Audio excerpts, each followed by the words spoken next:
समाज के साथ शोषण हो रहा था, समाज को जगाने का काम बंद कर दिया गया था और समाज के एक एक अधिकार छिन रहे थे। पेंशन खत्म कर दी गई थी और निजीकरण किया जा रहा था। ठेकेदारी प्रथा को व्यवस्था को लागू कर रही थी गवर्नमेंट और आरक्षण में पदोन्नति को समाप्त किया गया था। लेकिन सरकार में बैठे लोग, सत्ता में बैठे लोग समाज की लड़ाई नहीं लड़ रहे थे, वो अपना पेट पालने में लग गए काशीराम साहब के जाने के बाद। ऐसे में समाज में जनजागृति करने के लिए भीम आर्मी तैयार हुई और भीम आर्मी ने जो चौपालें समाज में शराब के और जुए के अड्डे बन चुके थे, जहां लोग समाज के बीड़ी बैठकर पिया करते थे, उन्हीं चौपालों को भीम आर्मी ने भीम पाठशाला के नाम से डेवलप किया, वहां पुस्तकालय खोले।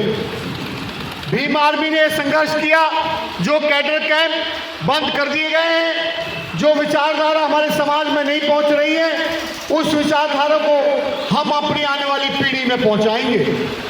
हमारी सबसे पहली प्राथमिकता यही है, जो विचार समाज के हित में है, वो विचार जो हमारे महापुरुषों ने तय किया, उस विचार का प्रचार प्रसार करना हमारी पहली प्राथमिकता है, पहली ड्यूटी है। तो भीम आर्मी में जो सीनियर बच्चे थे, वो जूनियर बच्चों को भीम पाठशाला में पढ़ाया करते थे। उस भीम पाठशाला में बताया करते थे हम कौन हैं, हमारी सभ्यता क्या है, हम किस संस्कृति के लोग हैं और हमारे महापुरुषों का इतिहास क्या है, उनका जीवन संघर्ष क्या है। तो जब ये विचार फैलने लगा, इस विचार के फैलते हुए शब्बीरपुर एक गांव है सहारनपुर में, उस गांव के बच्चे जागरूक हुए और उन्होंने तय किया कि हम बाबा साहब अम्बेडकर की जयंती मनाएंगे। तो बाबा साहब अम्बेडकर की जयंती मनाने के लिए उन्होंने दरोगा जी से परमिशन मांगी, तो दरोगा जी ने परमिशन नहीं दी। संत रविदास जयंती मनाने के लिए परमिशन मांगी, तो उसकी भी परमिशन दरोगा जी नहीं दी। लेकिन जो फूलन देवी का हत्यारा है शेर सिंह राणा, जो पैरोल पे छूट के आया था, उसने महाराणा प्रताप की जयंती मनाने के लिए परमिशन मांगी, तो दरोगा जी ने परमिशन दे दी। इसी भेदभाव के खिलाफ भीम आर्मी के लोगों ने उसका विरोध किया, संघर्ष किया, जिस संघर्ष में मनुवादी मानसिकता के लोग, वो लोग नहीं चाहते थे जो हम अपने सम्मान से जी सकें, हम अपने महापुरुषों के जीवन को लोगों के बीच में लेके जा सकें। तो उन लोगों ने हमारे समाज के घर जला दिए, हमारे मवेशी जला दिए, हमारी बहन का हाथ काट दिया, जिसका जवाब भीम आर्मी ने ईंट का जवाब पत्थर से दिया। जिसके बदले सरकार ने भाई चंद्रशेखर आजाद को जेल में डाल दिया। पानी मांगा तो पानी नहीं पिलाया गया, खाना मांगा तो खाना देने से इनकार कर दिया। उतने ही खाना उतने पानी वो देते थे जिससे चंद्रशेखर आजाद जिंदा रहे। लेकिन स्लो पॉइजन देकर भाई चंद्रशेखर आजाद को गवर्नमेंट मारना चाहती थी, लेकिन भीम आर्मी के लोग बाहर एक्शन में थे, वो जगह जगह आंदोलन कर रहे थे। तो सरकार को डर बैठ गया, अगर चंद्रशेखर आजाद को जेल में मार दिया तो पूरे भारत में बहुजन समाज एकजुट होकर हमसे सत्ता छीन लेगा। इसके लिए उन्होंने भाई चंद्रशेखर आजाद के सामने प्रस्ताव रखा कि ये मिशन छोड़ दे, हम तुझे जो चाहेगा वो दे देंगे। लेकिन भाई चंद्रशेखर आजाद ने इनकार कर दिया। उन्होंने कहा आप चाहे जो करो, मैं संघर्ष नहीं छोड़ूंगा। तो चंद्रशेखर भाई के पैर के नाखून उखाड़ दिए गए और उनके नहीं माने, फिर तो उनके हाथ के नाखून उखाड़ दिए और फिर भी नहीं माने तो उनकी रीढ़ की हड्डी तोड़ दी। जिसमें आज तक भी वो मीटिंग करते हैं तो बेल्ट पहन के करते हैं, अगर सफर करते हैं तो बेल्ट पहन के ही चलते हैं। वो जीवन भर अब वो घाव उनका भरेगा नहीं। फिर भी नहीं माने तो उनका जबड़ा तोड़ दिया, एक एक दांत तोड़ दिए, और फिर भी नहीं माने। उन्होंने कहा मैंने पढ़ा है बाबा साहब के इतिहास को, मैं जानता हूं बाबा साहब ने अपने 4-4 बच्चों की कुर्बानियां की तब हम आजाद हुए थे। मैंने पढ़ा है चंद्रशेखर भगत सिंह के इतिहास को, वो देश के लिए लड़े थे, मैं भारत के संविधान के लिए लड़ रहा हूं। ये हमारे बाप ने लिखा संविधान, हमारे लिए लिखा संविधान, और इसको लागू हम ही करेंगे, हमारा विरोधी इस संविधान को कभी लागू नहीं करेगा। तो भाई चंद्रशेखर आजाद 1.5 साल के बाद आजाद हुए और वो जामा मस्जिद के मुद्दे पर वहां पैरवी करने गए तो उनको 6 महीने फिर तिहाड़ जेल में रखा। एनआरसी के मुद्दे पे गए तो फिर 6 महीने तिहाड़ जेल में रखा।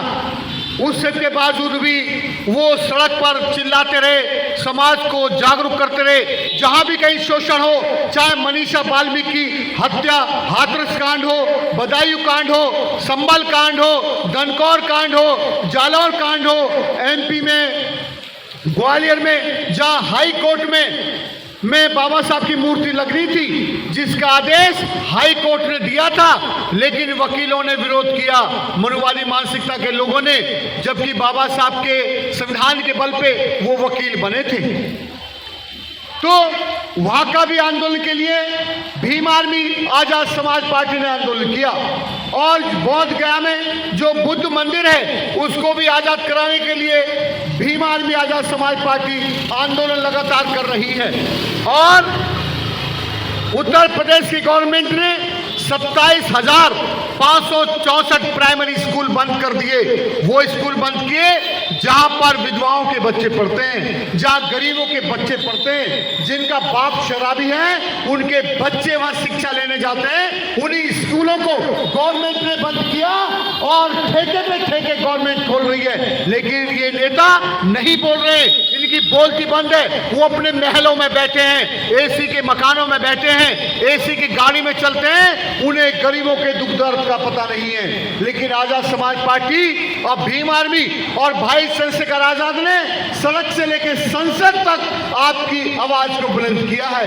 ये भारत के इतिहास में गिनीज बुक में दर्ज है कि जितना आज तक आजाद हुआ भारत, तब से लेकर आज तक कोई भी नेता इतना ज्यादा समाज के लिए, समाज के हितों के लिए नहीं बोला जितना भाई चंद्रशेखर आजाद बोले हैं। वो सड़क से लेकर संसद तक आपकी आवाज को आज भी बुलंद कर रहे हैं। ये हमारी जिम्मेदारी है, इस आवाज को और भी ताकत देनी चाहिए।